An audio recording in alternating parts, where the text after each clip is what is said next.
Tablet of Carmel. All glory be to this day, the day in which the fragrances of mercy have been wafted over all created things. A day so blessed that past ages and centuries can never hope to rival it. A day in which the countenance of the Ancient of Days had turned towards his holy seat. Thereupon the voices of all created things, and beyond them those of the concourse on high, were heard calling aloud, "Haste thee, O Carmel, for lo, the light of the countenance of God, the ruler of the kingdom of names, and the fashioner of the heavens, hath been lifted upon thee." Seized with transports of joy, and raising high her voice, she thus exclaimed, "May my life be a sacrifice to thee, inasmuch as thou hast fixed thy gaze upon me, hast bestowed upon me thy bounty, and hast directed towards me thy steps. Separation from thee, O thou source of everlasting life, hath well nigh consumed me, and my remoteness from thy presence has burned away my soul. All praise be to thee for having enabled me to hearken to thy call, for having honored me with thy footsteps, and for having quickened my soul through the vitalizing fragrance of thy day, and the shrilling voice of thy pen, a voice thou didst ordain as thy trumpet call amidst thy people. And when the hour at which thy resistless faith was to be made manifest did strike, thou didst breathe the breath of thy spirit into thy pen, and lo, the entire creation shook to its very foundations, unveiling to mankind such mysteries as lay hidden within the treasuries of him who is the possessor of all created things.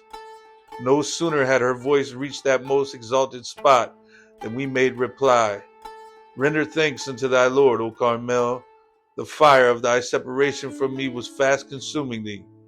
When the ocean of my presence surged before thy face, cheering thine eyes and those of all creation, and filling with delight all things visible and invisible. Rejoice, for God hath in this day established upon thee his throne, hath made thee the dawning place of his signs, and the dayspring of the evidences of his revelation. Well is it with him that circleth around thee, that proclaimeth the revelation of thy glory, and recounteth that which the bounty of the Lord thy God hath showered upon thee. Seize thou the chalice of immortality in the name of thy Lord, the all-glorious, and give thanks unto him, inasmuch as he, in the token of his mercy unto thee, hath turned thy sorrow into gladness, and transmuted thy grief into blissful joy. He verily loveth the spot which hath been made the seat of his throne, which his footsteps have trodden, which hath been honored by his presence, from which he raised his call, and upon which he shed his tears. Call out to Zion, O Carmel, and announce the joyful tidings. He that was hidden from mortal eyes is come. His all-conquering sovereignty is manifest. His all-encompassing splendor is revealed. Beware lest thou hesitate or halt. Hasten forth and circumambulate the city of God that hath descended from heaven, the celestial Kaaba, round which have circled in adoration the favorite of God, the pure in heart, and the company of the most exalted angels. Oh, how I long to announce unto every spot on the surface of the earth, and to carry to each one of its cities the glad tidings of this revelation, a revelation to which the heart of Sinai hath been attracted, and in whose name the burning bush is calling. Unto God, the Lord of lords, belong the kingdoms of earth and heaven. Verily, this is the day in which both land and sea rejoice at this announcement, the day for which have been laid up those things which God, through a bounty beyond the ken of mortal mind or heart, hath destined for revelation. Ere long will God sail his ark upon thee, and will manifest the people of Bahá'í, who have been mentioned in the book of names.